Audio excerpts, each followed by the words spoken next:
In my seminars the last few years, I have covered what I have found to be those few simple basic principles that can make major changes in life and lifestyle. One of those subjects that gets the most comment is diseases of attitude. And out of that subject, worry and how to kick the worry habit have caused the most questions. So in this brief visit with you, let me give you my best look at worry, how to recognize it and define it, and what to do about it. And hopefully, these ideas will give you a good chance for confidence over worry. First of all, worry might well be killer number one. And if it is not the number one physical killer, although doctors tell us worriers die sooner than non-worriers, and we have all heard the expression, worry yourself to death, at least it is the number one killer of dreams and achievement, of energy and vitality and lifestyle. I know the damage and effect of this killer, worry, firsthand. I will spare you the details, but over a period of some 3 years, I let worry get out of hand. As I've mentioned before, I became a super worrier. I was good at it. The combination of small and big worries about my circumstances, what people thought of me, my finances, my abilities, the future, my progress, all led to a complete physical collapse, a stay in the hospital, emotional, mental, and physical exhaustion, and a deep despair I couldn't shake.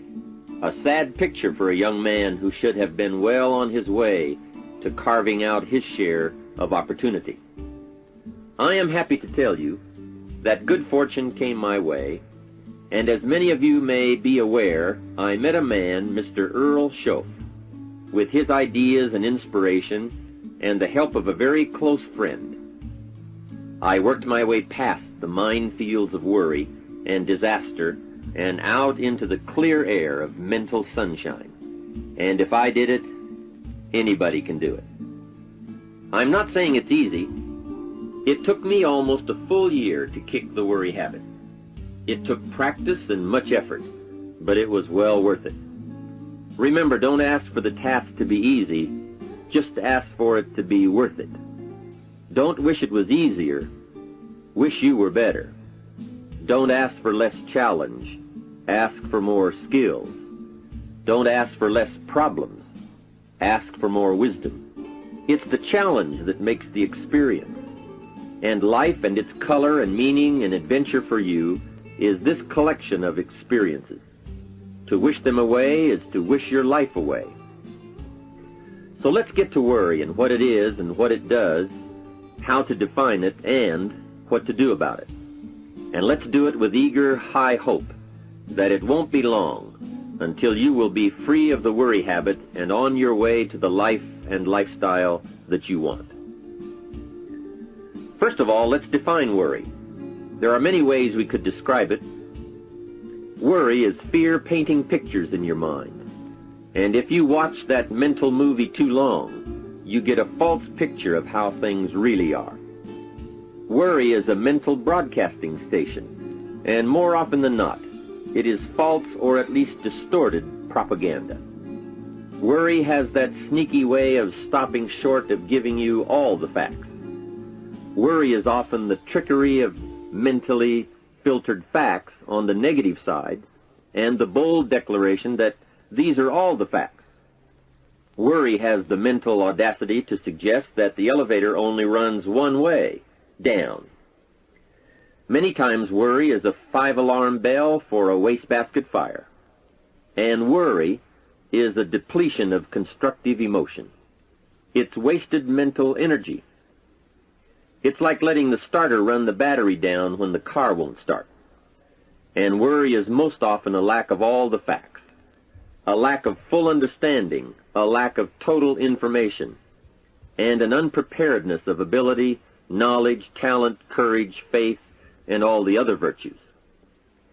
That should give us a better definition of worry, and remember, left unchecked, it can become like a mad dog loose in the house, and the sorrow and pain and regret is too large a price to pay not to do something about it, and to do it now. You see, if you contemplated the total sum of human suffering long enough, it would drive you mad. You must understand how life is. Human suffering, man's inhumanity to man, war, disease, poverty. But it must be in what I call its rightful ratio of your mental and emotional time. So much for what worry is. The next question is, what can I do about it? What is the first step? My best advice on this is to first recognize worry for what it is, admit what it does, and then decide you now want to be free. It first starts with decision on your part. And may I add, well, you should decide. Why let worry continue to take money out of your pocket and bank account? Why let worry any longer keep you from becoming all you can be? Why let it rob you of better friendships, better business, better profits, better results, better communication, better family relations? Why impose your worry on others any longer? It's a burden you can get rid of and a monkey you can get off your back. Why not be rid of those sinking, nagging feelings that all is not going to be well, that you can't do it, that it won't work out for the best? Worry is undue concern that takes up too much of your mental and emotional time. Now, we must all be concerned. Hey, life is no joke except to the jokers. Life and how to live it is a serious matter. It is risky, full of peril, and there are constant threats to the good we want and to the pursuit of happiness. However, it is undue concern, or concern that takes up too much mental time, that begins the harm. It's like a family planning a wonderful trip. While they certainly should be concerned about the condition of the car, the tires, and making sure they pick the proper route, it would be foolish to allow themselves to be completely turned negative with the thought that they might crash and kill the entire family. If that were the case, even if they went, the entire trip would be turned into one nightmare of fear with the specter of chaos looming around every curve, rather than enjoying the wonderful trip they had planned for themselves and their family. A lot of people do that with their entire life. So, start to make these declarations. And if you mean it, they will start you on your way to confidence and adventure, free of the worry habit. Say first, I've had it with worry. I'm tired of being beaten down and hassled with all those negative mental pictures. I refuse to be tricked by false facts. I'm really not that weak. Never again do I want those sick feelings inside, those mental false alarms. I'm tired of the drain on my resources. I'm tired of the embarrassment of the lack of confidence. I don't want people, especially my family, to see me in this state anymore. I've got more to offer.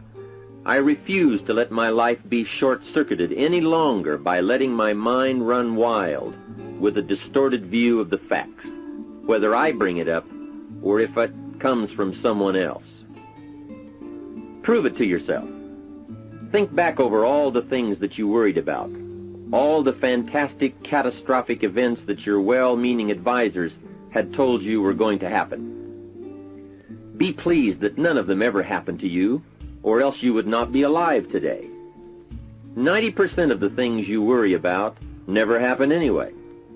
All of us have had these well-meaning advisors who want to appear larger in the eyes of those they wish to advise, and who immediately rear back and describe every single bad option they can think of that might possibly happen. By the time they have finished, the one who has come for some confidence and some help wonders why he even bothers to live anymore.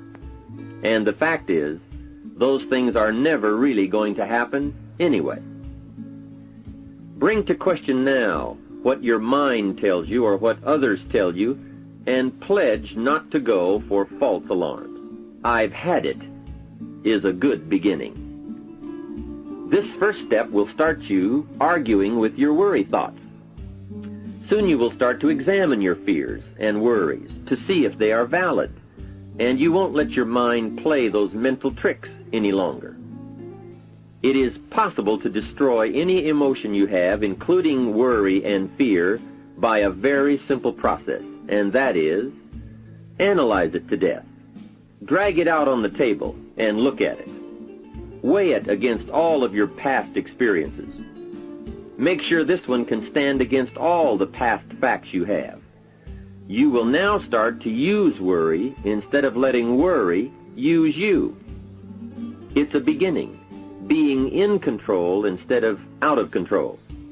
You will now let concern and the first signs of worry prompt you to learn, ask questions, and look at all sides in order to evaluate true, positive, constructive action. Now you can say, I will let fear advise me of the facts, but I won't let fear tell me these are all the facts. Nor will I let fear determine my reaction to the facts. I will gladly take up the war of faith over doubt, reason over fear, and positive expectation over worry. So talk to yourself right now into a change of attitude. Be persuasive. Go all out. Show yourself the hell if you don't, and the good life of answers and progress if you do.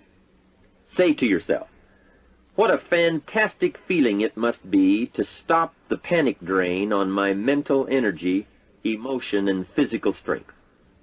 Imagine putting all that saved energy and emotion and strength into my action plans for the good life. Hey, accept the challenge. Believe your beliefs, doubt your doubts, stay on the campaign to give worry a bad time. Like being your own conscientious judge, say, I've had it with the presentation of a one-sided story. I sustain the objection that worry has failed to bring out all the facts. I despise these mental courtroom maneuvers that try to belittle my client, me. I demand the whole truth, and if worry will not be silent, I may cite him for contempt of the court of reason. Call up that scene often when worry wants to hassle you with the same old tricks and the same old results.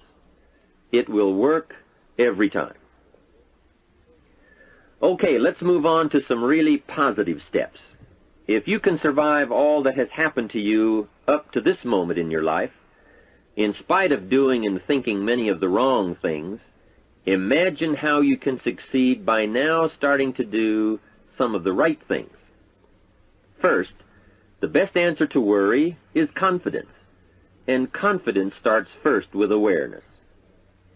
Here is one of the most important lessons in life to learn. Life and business is like the changing seasons, and the real challenge of life is to learn how to handle the winter and take advantage of the spring. In short, that's it. You see, winter always comes, but so does the spring. Night follows day, but also day follows night. Sure, the tide goes out, but it always comes in. Opportunity follows difficulty as surely as difficulty follows opportunity. I have written and recorded much on how to take advantage of the spring, how to cash in on life's opportunities, work hard all summer, learn more ways to plant and protect what you invest, and to reap in the fall without complaint, knowing it's your harvest and you've reaped what you've sown. For this subject, however, let's talk about how to handle the winters, those times when worry, like winter, takes its heavy toll. So, we tell it like it is. Winter always comes. So does the night. Some happenings in our life will always be a cause for concern, and sometimes concern turns to worry, and worry turns to fear. But remember, that is to be expected. Each day, each event, each season brings both expected and unexpected challenges that we must think about and make decisions on. Life is like a stream that flows continuously. The better we understand that, the better chance we have to produce good results out of all of our challenges. May I suggest something to you? I have a friend who is an avid skier. You know something? He can only ski in the wintertime. You can only hunt the elk when the snow falls in the high mountains and drives them down. That's called wintertime. You see, it's all right if it's 12 below. Just be prepared for the winter. And here is a good thought. A full, well-developed human being will find a way to take advantage of the winter, not just handle it. The big challenge is to make something out of each opportunity. Now, if winters are always going to occur in our life, shouldn't we benefit from them too? Come the next winter, you could be on the inside looking out, seated by a warm fire, the company of a good friend, and those unique feelings of security in spite of the circumstances or the season. Begin to know now that the night will pass, and as you learn to grow and progress, you will better understand how to handle every night and better live every day. Here's some of the best advice I have on worry. First, don't be afraid to face the facts of life. It is not negative to understand that the winters always come. Don't be faked out. Don't clip the word impossible out of the dictionary. Sure, the Bible says all things are possible, but I don't really understand all that means. My daughters ask me, have you ever tried putting toothpaste back in the tube? Don't say I don't want to hear the problem. I don't want to see the difficulty. Don't show me the weeds. Don't say anything negative. Only see the positive. That's foolish. There is a thin line between positive thinking and kidding yourself. And remember, there's also a thin line between faith and folly. Here is the key. Humans have the unique ability to see it as it is, and they also have the ability to see it better than it is. One is called fact, the other is called faith. Faith you develop, facts you acquire. The facts you acquire are essential. It's like belief. You constantly must find facts to support your belief. Faith says, I will move mountains. It doesn't say, I will move mountains if someone gives me a bulldozer.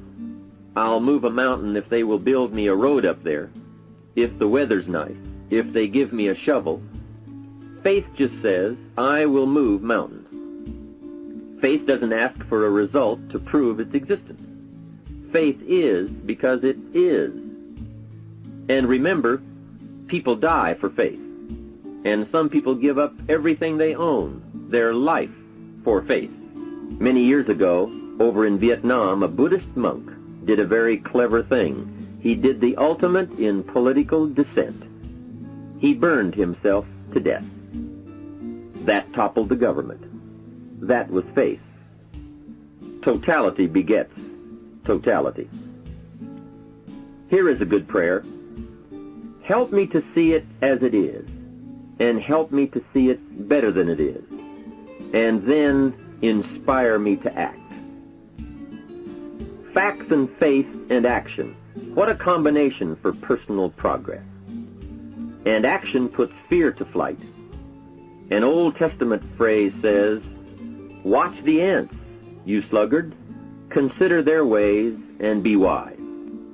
Not a bad suggestion. The study of ants. What do they do in the summer to prepare for the winter? That's a lesson in life and survival.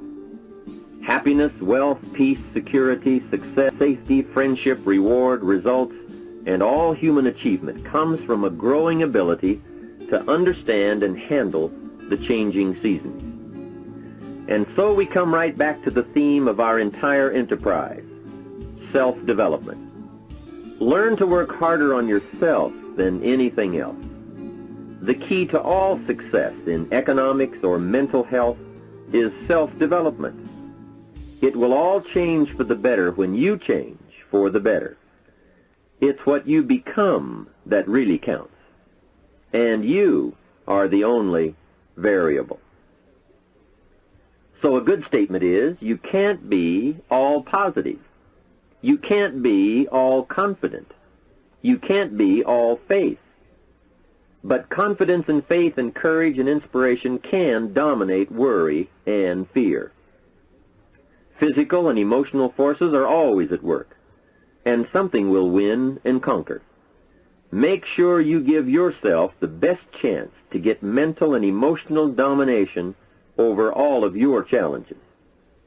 And here is one of the master keys to the good life: developing the intelligence and accepting the challenge of putting all of your emotional experience into their rightful ratio.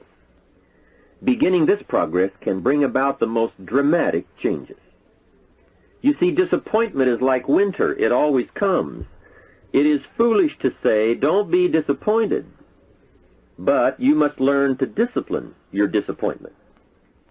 If it dominates 51% of your time, you're in trouble.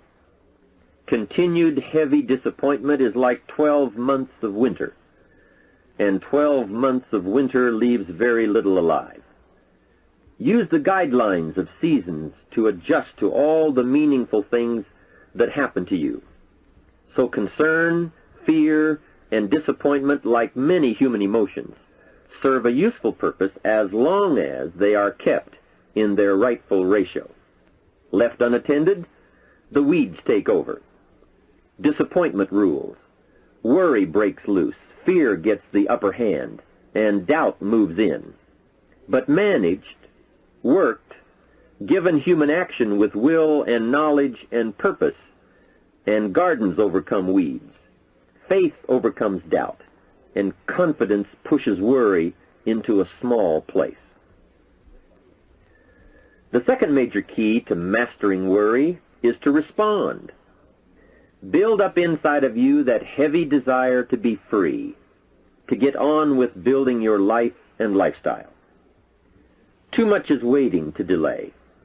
Take a new look at your opportunities. Figure out new ways to seize them immediately and make them work for you. And here is a key. Bring a new dedication that you will master yourself with enough discipline to be more than qualified to do the present job and prepare yourself for the next move up. Expose yourself to every stimulation possible that will put all this in perspective. Now let's move on to a very important point, and that is the best answer to worry is confidence. First, self-confidence. I can better handle next winter. I have a strong shelter. It is stocked with supplies. I now know how to take advantage of the spring. I'm going to plant better crops and bigger crops. I can last through the summer. I won't quit this time. I'll study weeds and how to get rid of them. I'll be less frightened of the changing weather and the quick storms. In the fall, I will exercise more care and reap what I have without complaint and blame nothing for the amount of my harvest. I'll learn to save a fair portion so that I can survive the bad seasons when out of control the hailstorm comes and it all goes wrong. Now we must consider this. The most fatal deterrent to self-confidence is guilt. Not doing all you know how to do to the full extent of your present ability weakens the foundation for confidence. The biggest part of worry comes from the lack of this personal confidence. And lack of confidence comes from two major things. First, no goals or plans. And second, no daily discipline to achieve. The inaction to cure or handle small tasks is what starts the guilt process. And that always tends to make you look at what's wrong and expect the worst. So listen to the voices of creative experience. Let nature, experience, wisdom, books, everything speak to you and teach you. Remember, both opportunity and challenge await action. Everything yields to diligence. It's not what you can do, it's what you will do that counts. And undeveloped ability comes from three problems. First, lack of inspiration to find out. Second, lack of reasons to learn. And third, lack of applied time and action for developing those abilities. Remember, humans are remarkable, a marvelously functioning entity. Imagine how uniquely your body and mind have survived and managed to function in spite of all the worry. Humans don't die easy. They die hard. Develop a plan for your life rather than aimlessly drifting through it, the victim of circumstance. Create your own environment and learn to control it. You control your own mental environment by developing yourself. So go on a crash program to clean up decisions, get things done, get other things set up and started and organized. Start doing all the things that would make you feel better: exercise, diet, reading more books. Open a floodgate of positive moves in the right direction. And be thankful. Add up what you do have. Make an actual as well as a conscious mental list of all you possess, tangible as well as intangible. In view of the 4 billion other inhabitants of the world, yours is probably an incredible list. That list and being thankful should then lead to the big step of discipline. The discipline to sit up and listen, the discipline to pay attention, the discipline to give people and kids the gift of your attention, the discipline to be alert, take care of yourself, rest, eat properly, the discipline to talk well and practice good manners. Courtesy is contagious. Take one day and see what a variety of positive steps you can take and projects you can take on. At the end of the day, go over it. Write out the positive steps, the progress on projects, the rest, the exercise, the meals, the hobbies, calls, records, conversations, and letters. And speaking of calls and letters, write at least one encouraging letter or thank you note, and make at least one encouraging phone call or thank you call every week. Then have a friend help you, as one helped me, to get all the facts and prepare for action. From such a friendship, the greatest gift you can draw is the truth. To one of my dearest friends I said just the other day, as my friend, do me the one best thing you can do for me, and that is, tell me the truth. From there I can grow. I can start making wise decisions. We all admire poise, confidence, awareness, courtesy, good manners, courage, health, kindness, attention, beauty, speech, expression, and unhurried intensity, and talent at work. This can be your life. Say with me today, today I will draw on all I've learned and practiced, from curiosity to confidence, and I will utilize it all to meet the experiences and challenges that may come my way or that I may seek out. And if all I know and do does not meet or match some unforeseen challenge or experience, I will keep careful notes and take them to my private conference table and try to figure them out and learn and grow. Mixed in my curiosity is thanks that I'm alive and able to see and feel and learn and handle and enjoy being human and being alive, and having been given a chance to turn challenge into experience. How great to have a mind to expand and a soul to nourish, to have hands that can feel, a heart that can experience, a mind that can inquire and learn, a soul that can soar, a body that can respond, to know love, sadness, hope, disappointment, accomplishment, failure, thrills, terror, appreciation, bafflement, wonder, awe, frustration, misery, confidence, courage, contentment, impatience, expectation, apprehension, fulfillment, music, sound, pictures, art, beauty, and harmony. To have all this happen to one is one thing. To know it is all happening is much more.